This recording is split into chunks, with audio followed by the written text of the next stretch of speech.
እየጠበቀች ነበረ።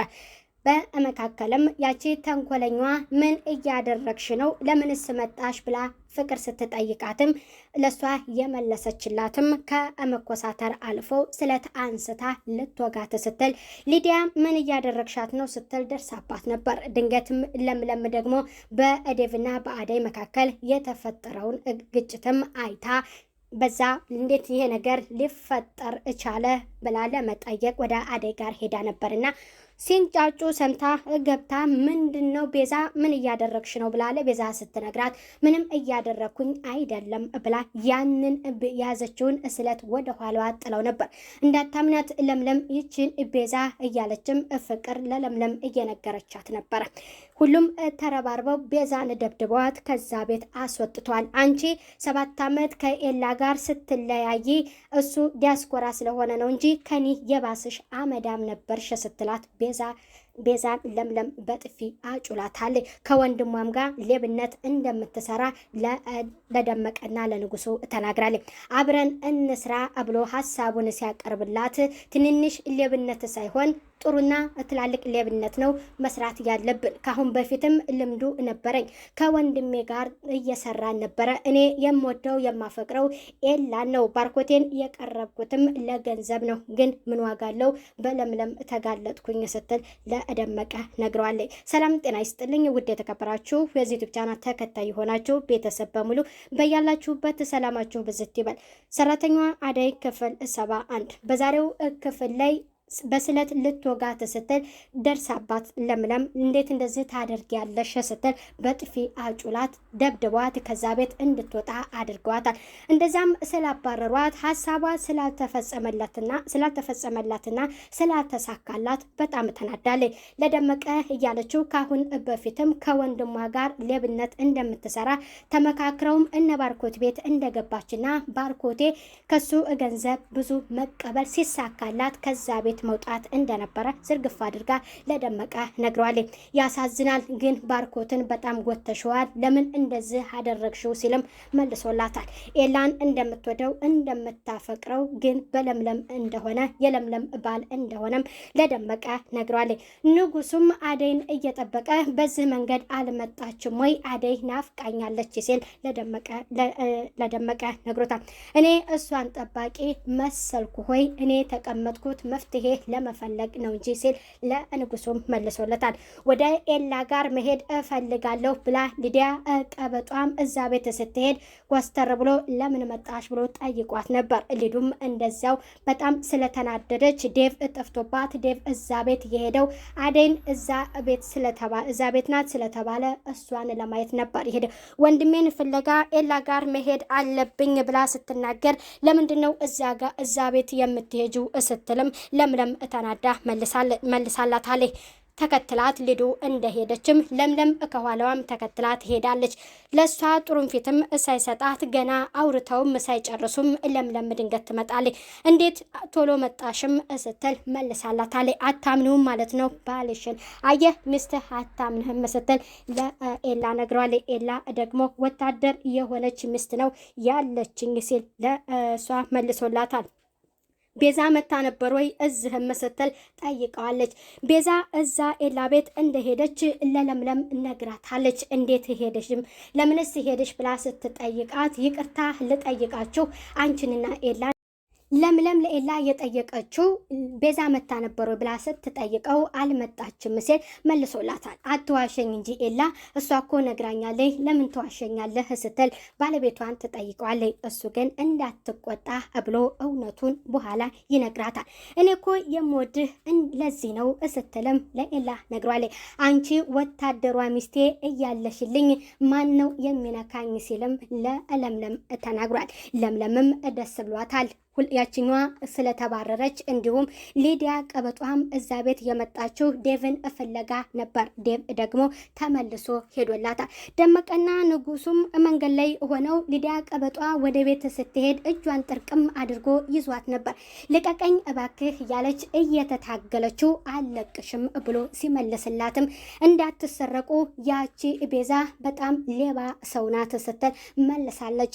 ቤዛ ተብያ በሁለቱ መካከል ልቀመጥና ትንሽ ቀን እኔ እናንተ ጋር ልቆይ ብላ ደመቀና ንጉሱን ትጠይቃለች። ደመቀ እኔ ካንቺ የባስኩኝ ደሃ ነኝ እንኳን ሰው ላስጠጋ ብሎም ይናገራል። ንጉሱም አደይ ደስ አይላትም ብሎ ይናገራል። አደይ ደግሞ ላንተ ምንህናትና ነው የሚከፋህ ስትለም የኔ ማለት የሷ ነው እያለ መልሶላታል። ቆይማ ላንተ ግን ምንህናት አደይ ብላ ትጠይቀዋለች። ያ እሱም አደይን እኮ ይወዳታል ብሎ ደመቀ ለቤዛ ሲነግራት ቆይ እሷን ስንት ሰው ነው ግን የሚያፈቅራት ስትለም ለደመቀ መልሳለታለች። ወደ ቤት ሊዲያ ቀበጧ ትሄዳለች። ክላሷ ተቀምጣ ያቺ ተንኮለኛዋ ትገባና ያቺ ፍቅር ተብዬዋ ስትጠይቃት የጠየቀቻት ጥያቄም ከእሱ ጋር መቀጠል እንደማትችልና አንቺ ለወንድሜ የምትመጥኒው ሴት አይደለሽም፣ የኔ ወንድም የሚወደውም የሚያፈቅረውም አደይ ነው ብላ ስትነግራት በጣም ትናደዳለች። አደይ ከጎን እያዳመጠች ነበረ። ለዴቭ የጠየቀችው ጥያቄ አደይን አፍቅረሃት እሷን እንዴት ትተሃት ፍቅርን አንተ አሁን እሷን ለምን ወደድካት እያለች ጥያቄ ስትጠይቀው እኔ ከልቤ የምወዳትም ማፈቅራትም ምንጊዜም አደይ ነው ሲልም ለእህቱ መልሶላታ። አሁን እውነቱን እኔ ለእናቴ ተናግሬያለሁ፣ ያን ጊዜ ምን እንደምትል እኔ አላውቅልህም ብላ ለዴቭ ትነግረዋለች። ምን ብለሽ ነው የተናገርሽው? አንድ ነገር ተናገሪና እገልሻለሁ ብሎ እህቱን ያስፈራራታል። ለእናቷ ልዱ ተናግራ ዴቭ ፍቅረኛ ይዟል ብላ ትናገራለች። ባርኮቴ ቤዛን እትቶ ሀሳቡን ወደ አደይ ሲቀይር እኔም ፍቅርን ያስኩ ብሎ ሲነግራት እና ባርኮት እንደዛ ስላደረገ ነው ወይ አንተስ ይህንን ውሳኔ ለመወሰን እየቻልከው ስትል ለዴቭ ትነግረዋለች። እሷ ጭራሽ ከኔ ጋር የምትሄድ ሴት አይደለችም፣ እኔ የምወዳትም አደይን ብቻ ነው ብሎ እውነቱን ለእህቱ ሲናገር እንዴት አንተ አታሳፍርም ወይ? ታሳፍራለህ። አሁን ምን ብለህ ነው የቤት ሰራተኛ የምታፈቅረው? አታፍርም ወይ ያለች አስጠንቀቃ ስትነግረው በኔ ህይወት አንቺ ምን አገባሽ? ደግሞ ብትበልጥሽ ነው እንጂ አታንስሽም ብሎ ለቀበጧ ለሊዲያ ይነግራታል። ፍቅርም ትመጣና በጣም ታስፈራራታለች። በጭራሽ እንዲህ አይነት ነገር ለምንድን ነው ያወራሽው ስትል ሊዲያን አስፈራርታታለች። አደይም ሰምታ ነበርና ጎዳችሽ ወይ ልዱ ስትላት አንቺ ደግሞ ማንጠራሽ ካጠገቤ ሂጅ ብላ ሁለቱም እንዲወጡ አድርጋለች። ዴቭ ታዲያኔ ምን ላድርግ እያለ እየተጨነቀ ነበር። እህቱ አንተ ከፍቅር ጋር ከሆነ በኋላ አደይ እየተጎዳች ነው፣ ክላሷ ተቀምጣ እያለቀሰች ነው ስትል ለወንድሟ ነግረው ነበር። እውነትሽን ነው ከምርሽ ነው ብሎም እህቱን ጠይቋት ነበረ።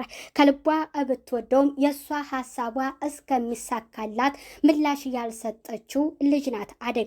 ቤተሰብ ስልክ እያወራችም እህቷ ልንጣ ስትላት ከእናቴ ጋርና ከሮማን ጋር ትመጫለሽ ተረጋጊ ብላ ለእህቷ ተናግራለች። ወደ እነ ኤላ ቤት እሷ ሄዳለች። ስራዋን ከጨረሰች በኋላ አደይ ያቺ ቀበጧም ፍቅር ስትጣራ ምላሽ አልሰጠቻትም። በመጨረሻም ግን በጥፊ አጩላታለች። እኔ አታመነጫጭቅኝ ስትል መልሷን ሰጥታታለች። እና ኤላ ጋር ስትሄድ ኤላም ደስ ብሎት አንድ ጥያቄ ጠይቋታል። ከፍቅር ጋር ዴቭ ከሆነ በኋላ ምን አይነት ስሜት ተሰማሽ ብሎ ሲጠይቃትም ካመነበትና ከወሰነበት ምን ማድረግ እኔ እችላለሁ ብላ መልሳለታለች። አሁንም እድላለሽ፣ የምትወጂውንና የምታፈቅሪውን ሰው አይንሽ እያየ አሳልፈሽ መስጠት የለብሽም ብሎ ለአደይ እየነገራት ለምለምም ትመጣለች። እሷን ሰላም እያለቻትም ዴቭም በር ይቆረቁራል። ግቡ ማን ነው ይላል ኤላ። ሲገባም አደይን ፍለጋ የመጣው ዴቭ ነው። ልክ አደይን ስታየው እሷ መሄድ አለብኝ ብላ ትሄዳለች። ገና ተደላድሎ ሳይቀመጥ ወዴት ልትሄጅ ነው? እኔ ስገባ ነው ወይ አደይ የምትሄጁ ብሎ እጇን ጥርቅም ሲያደርጋት ፍቅር ከመጣች ሌላ ነገር ይፈጠራል፣ እኔ መሄድ ስላለብኝ ልሄድ ብላ እውነቱን ትነግረዋለች። ጥላው ትሄዳለች። የባርኮት ሚስት እየተባለችው ቤዛ ለማጭበርበር እዛ ቤት እንደገባችና ሌብነት ከወንድሟ ጋር እንደምትሰራ እዛ ቤት እየገባችው ባርኮትን ወደው እንዳልሆነና ትክክለኛ የምትወደው ሰው ኤላን እንደሆነ እውነቱ ግን በለምለም ስለወጣባት መጨረሻ ተቃጥላለች። ሌብነቱንም ከእነደመቀ ጋር ጀምራለች። ንጉሱ ግን እንዲህ አይነት ድርጊት እኔ ከእናንተ ጋር አልሰራም ይላል። ደመቀ ቆሞ እሷ ሌብነቱን ጀምሪ ብሏት ከፊት እንደቀደመችም ከኋላ ደመቀ ብላ ትይዘዋለች። አደይ የዛሬው ክፍል ይህንን ይመስላል ቤተሰብ።